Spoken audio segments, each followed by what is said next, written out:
Hello, welcome back to TOGA. I am Mac, and this is my first LFM race on the RedBull Ring in the GT3s, and I've chosen the beautiful Lexus.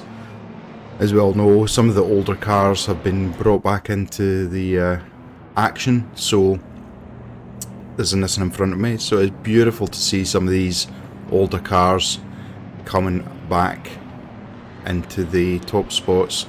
So this is the GT3 Coach Dave Academy race, and we're just about to get underway.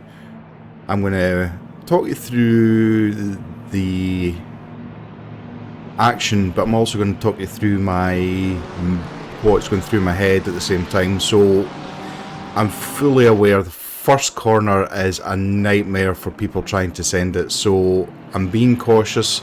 I get bumped by the Ferrari, and then the McLaren beautifully keeps me on the straight. So I'm aware the McLaren on the right hand side is on the grass, so I've moved over to give him space. You'll see as we go through this race, it's not the last time we see this McLaren in the red. So again, taking it careful round here, because again, hairpin bend, a little touch there, you can see the yellow Ferrari contact with the Sky McLaren livery. So I've got a little bit of a gap. I'm just consolidating that just now. The first lap, still trying to get temperature into the tyres, get the pressures up. And this corner, I can never really get this corner right. I can't get the same line twice, I think is one of my issues. So hard on the brakes again and let the car drift in now. For this race, look at the damage that's on the car already, and it's only the first lap. For this race, you'll see me take that line wrong in so many times because it's a difficult one because it's off camber and you're trying to get the car in onto the apex so you can get the power on and down into the next corner. But as you can see, I'm slightly catching the McLaren. And what I'm doing just now, I mean, I've caught up with them quite quickly, getting a slipstream down this start finish line, kind of eyeing myself up, put myself into his mirrors, kind of poking my nose just in front at the moment. He moves over side by side going through there, giving each other enough room, and again he gets the better exit on it. So again, I'm just following him. Anytime I'm following a car in front of me, I'm looking at the line he takes, his braking points. I'm just trying to analyse everything that I can take some kind of advantage from. So I'm keeping up with him just now. I'm aware I've got the Nissan behind me as well. It is a mighty quick car, and the Ferrari is not far behind in the yellow 296. Coming down again, this is a corner I just can't get my brain to work with. I either go wide like that, end up with a little bit oversteer that allows the McLaren to push ahead, pushes me back in towards the Nissan just now. And again, this is a wrong line to take. Do not follow my lines, they are wrong. but I figured it out now, so I have. So power on, you have full power all the way along here. You then want to dab the brake. I downshift. I think I actually downshift 2 gears to get the car to rotate round. That time it was only 1 gear. You need to be careful. The track limits on this circuit are very, very strict. So again, I know in the last sector I am quicker than the McLaren, so that already is playing into my brain, thinking how am I going to get past him, because he is fast. And you can see we're fighting for 11th and 12th place. I had to slow a little bit there because I didn't want to bump into the back of him, but I am right on this bumper, trying to get a toe all the way down. Now, they say this is the second corner, but it's just a kink. I decide to go on the inside line, maybe not the best, but again, we both give each other just enough room. He's very polite and doesn't close the door on me. So I'm happy with that overtake, I have to say. Down, and I'm watching these two in front of me now. The 296 and Aston are fighting like cat and dog just now, so that's giving me a boost because I know they're too busy fighting. I can just sit back. Either they're going to collide or there's gonna be an opportunity for me to get past. I'm also though very aware that Spota and the McLaren behind me is eager to get past me again, and again he'll be analysing my driving tactics to find out where he can get past me. So again, Aston looking to try and get past the 296, just not quite getting it done. And then down into this kink, which is again, as soon as you get over that apex, you won't be on full power. Again, tucking up behind the wing of the Aston. I'm not too bothered about Spota behind me because I know I'm faster in the last few corners, but look how close that is to the Aston. Again, I think I had to brake a second time on the apex just to avoid colliding with him. But you can see he's right on the bumper of the 296 and they're side by side going up to the hairpin. The 296 really going in deep, and it looks like the Aston has made that count. So now I'm looking at the 296, I'm almost thinking I could maybe get past him at this stage. Right on his bumper, try and get a tow. I go to the outside line, which is your optimal line. He's inside line, so he's having to change how he goes into this corner because he's having to take it slower because of his angle that he's approaching it at. But look at Spota right behind us, right on my bumper as we go into this corner.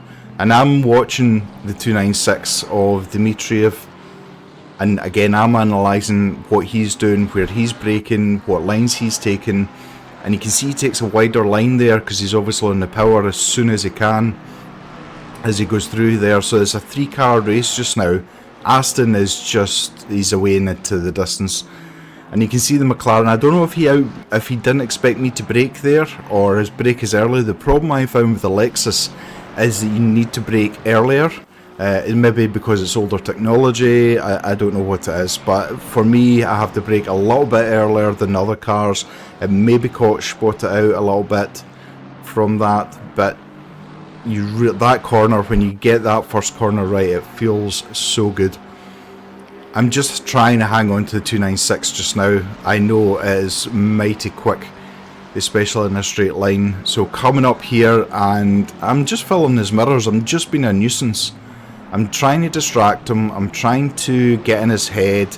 I'm trying to do anything I can when I'm placing a car to a point where he thinks I'm going to go for the overtake, and it's making him then second guess what his choice is. So you can see heavy braking again. I end up with either oversteer on braking, or I end up with oversteer coming out of there. But at that time I felt better. You can see that I've created a little gap with the McLaren. Again, 296 going very wide there, but getting a better drive out of the corner, which is the line I should be taking.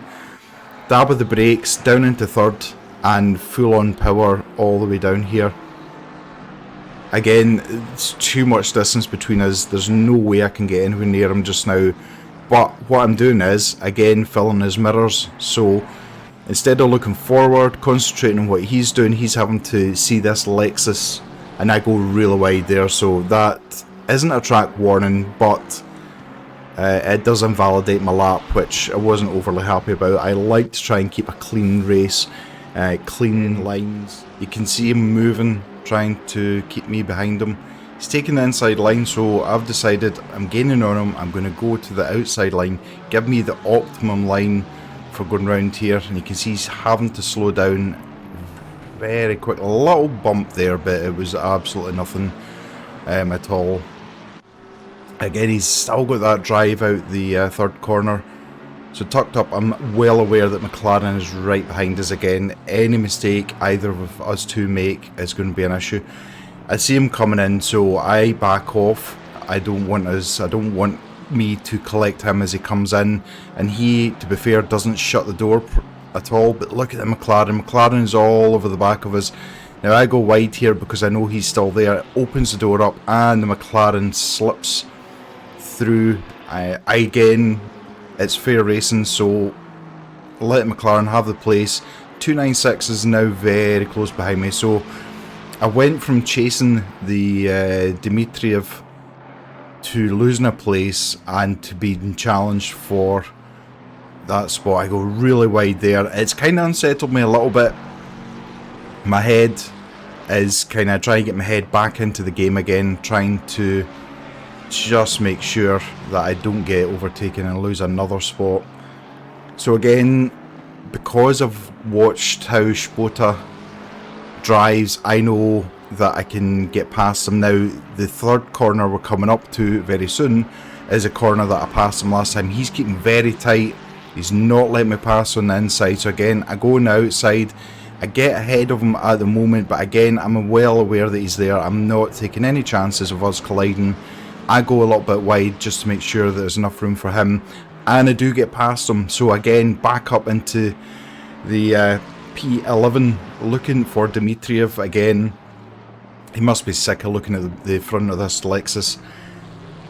A little bit better round the corner that time. Again, able to put the power on. You can see McLaren struggling a little bit to get the power down just as quickly as we can. Again, going wide there. McLaren is right there. Hoping that I can get full power and get on this. Try and close the gap on Dmitriev. Because at the moment he's 4.3 seconds behind the Aston Martin in P9. Just trying to watch my apexes, trying not to go out of track limits. Very, very wide on that last corner, so that's cost me a little bit of track time. Spotting my braking zone again. Try and be as quick through this corner as I can be, get the power back down, and just keep it. And you can see McLaren end up with a little bit of oversteer as it came out the first corner. That's allowed him to fall behind me, and also that 296 of Gasparini is breathing down his neck. Look, close up again, under braking. Usually you get the concertina effect, so when you come into that third corner, everybody bunches up, but as soon as you get past that, the gap opens up again, so that's why you see the gap is back to what it was. Dmitriev going a little bit tight into that corner means he can't get the power down quite as soon as he would like. I'm able just to hang on to his bumper just now, and that's all I can do. He's driving a really good race. All I can do is annoy him by being in his mirrors and sticking with him, and just hope either he makes a mistake or I can make him move on him from there. And again, always takes a very wide exit there, but it works for him. So using all the track that I can, braking down 2 gears so I don't end up going over track limits. I hit that yellow sausage curb this time. That unsettles the car, but not enough to cause any issues. And again, I can feel that I'm a little bit faster on him in the last sector, in the last few corners. So again, I'm teeing him up to try and hang on with him. And look, he gets a bit of oversteer there, so that then gives me the opportunity right up on, and you can see the Lamborghini behind going all kinds of sideways there. Side by side with Dmitriev going into this third corner. You can see how much I'm hugging that corner. Again, leaving each other enough space, we don't collide, and I get the pass made. I just try and close off the gap on the inside, so if he is going to have to do something to try and get past me again, come down here and look at him, he goes for it. I don't know again if I braked earlier and he didn't expect it, I don't know, but he is now looking at losing 2 places, and it certainly looks like Spota has got that done. So he's now coming for me. He knows that at certain parts of the track he's quicker than me. It's all a case of trying to hope the 296 of Dmitriev is just going to annoy and fight with Spota enough that I can then drive off. Now I'm looking at almost a 7-second gap between myself and Aston Martin. At this point, we're over halfway in the race, and I'm in my mind, I'm like, all I can do is hit my apexes and just keep my race clean and hope that something happens ahead of me. That is the only way I can see of making any gains, and I'm happy to see that Spota is now falling back. He's now concentrating on his mirrors rather than looking forward, so that gives me an opportunity. As long as I keep everything clean, I can get this done. Up in 10th place at the moment, hard on the brakes, keeping it to a late apex, get round and get the power on as soon as you can. You can see I get a little bit of a tail wag there, a little bit of oversteer as I come out of the corner. Feeling a little bit more comfortable. I've got a 1.7 second gap to Schwota. Again, trying to pick my best line. I don't get the same line twice with that corner. I just can't seem to figure it out. Using all the curb that I can, again taking the wrong line. I only learned by looking back later on in the replays that this was the wrong line to take. So I've learned that lesson. I'm very wide out of that corner. Again, I'm trying to keep the power on as much as I can. I'm trying to eke out a bigger gap between me and Schwota so that I can just keep myself comfortable. Hard on the brakes, down 2 gears and let the car drift through. Hard on the brakes again, and I'm taking an early apex, and I'm sitting here now looking at it, and look at the oversteer that I get. I should be taking a later apex for that last corner and getting a better drive out of it. So it's amazing when you watch back on replays how you can actually spot some of your own mistakes or things that you can improve on. And that's why a lot of the top pros say you should analyse your own driving, because if you can critique your own driving, you'll become a better driver for it. So as you can see, I just saw a flash of the Aston Martin there. He is now 5.5 seconds ahead of me. So I've gained 1.5 seconds on him. So this gives me a bit of a confidence boost. I'm like, okay, right, if I keep everything clean, then maybe I can catch him. Now, he's fighting with the 296 of McPhailey at the moment, but you can see I just end up with a huge oversteer coming out of there, and I lose 3 places because of it. Again, that is my nemesis, that corner at the moment. I just, too early, too eager on the power, too much power, and I just got spun around. I was lucky not to hit the barrier and keep the car going. So now I've went from 10th place to 13th. I'm looking at Gasparini again in my mirrors with the 296, but he's got a McLaren that's kind of buzzing about him at the moment, so I'm hoping I can get my head back into it. Anyone who sim races knows if you go off, for me it takes a lap or 2 laps to get my head back into the game and concentrate on what is going on. I now know there's only a few laps left of the race, so I now know that I need to do whatever I can to gain places safely without ruining my race completely. So this Porsche, I'm eyeing the Porsche up because I seem to be able to catch up on it. Again, I'm not making a move, I'm just annoying him by being in his mirrors, just putting myself into his head. So he's having to be very careful what he does, but he's got a lot of drive out of that corner, and I'm getting sucked back into the 296 again.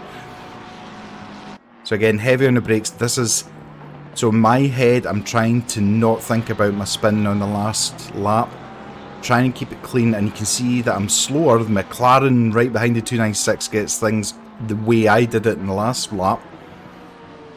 So there is a, I think there's a back marker somewhere, and I can't remember which one it was.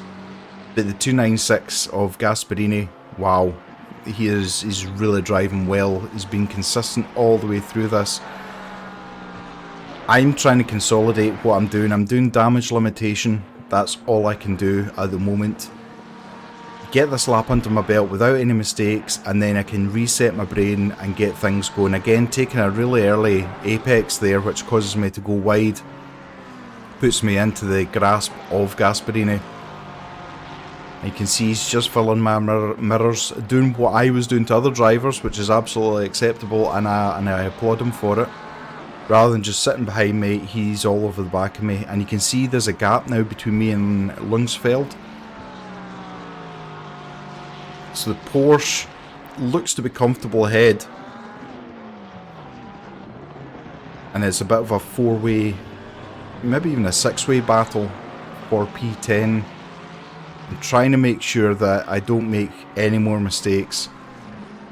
Each lap that I can do without making another mistake gives me a little bit more confidence again, And it's not confidence in the car, it's that you can see, look at the oversteer on braking that I'm getting, but Lungsfeld gets a little bit on the gravel, which gives me a huge advantage. And you can see the Ferrari and McLaren are fighting ahead of me as well.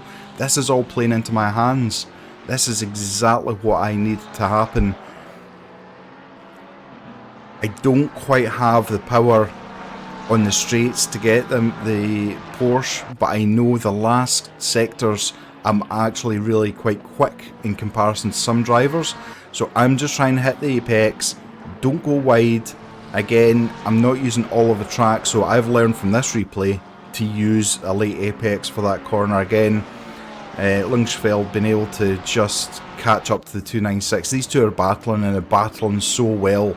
They're not bumping into each other, they're not taking each other out, but I get such a great drive. And look at this, we've got almost... So Lungsfeld's trying to get past that 296, but he's also trying to stop me from getting past him as well. So again, because he's went on the defensive, I've got the optimum line coming through into turn 3. I give him enough room so we don't bump into each other. He ends up hitting that sausage curb, and anyone who's hit those yellow sausage curbs knows how much it unsettles. Now look at him, he's moving in front of me, trying to put me off, trying to stop me from getting the best line possible. It's not really a dive, but I do manage to outbrake him. I managed to get past him, and now my mind is away from Lungsfeld. I don't know why my indicator's on. I will say that now. I am the idiot with the indicator on. I think I thanked the back marker by putting my indicators on, and then didn't put them back off, so stupid me. So this McLaren in front of us is a back marker now. He's held me up slightly. I managed to get past him, but look, Lungsfeld just ends up trying to get past him. Nobody did anything wrong there. It's just when they came across each other on the track. You can see Lungsfeld's putting everything he can into that Porsche to try and get back onto my bumper again. Going wide there as well. 296 is behind him, battling. So I'm now trying to focus on the 296 ahead of me, Dimitriev again. And I just feel like I've done a replay. It's like deja vu. The laps are ticking down, and I am still almost 1.5 seconds behind Dimitriev, who is fighting with Spota. The only thing I can hope is that the battle slows him down enough that I can catch up with him.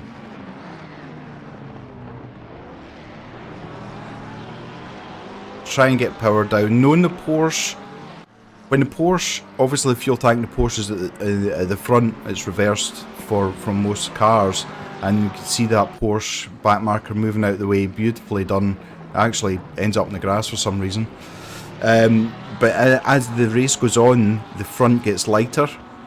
So I'm trying to take that into consideration when I'm racing.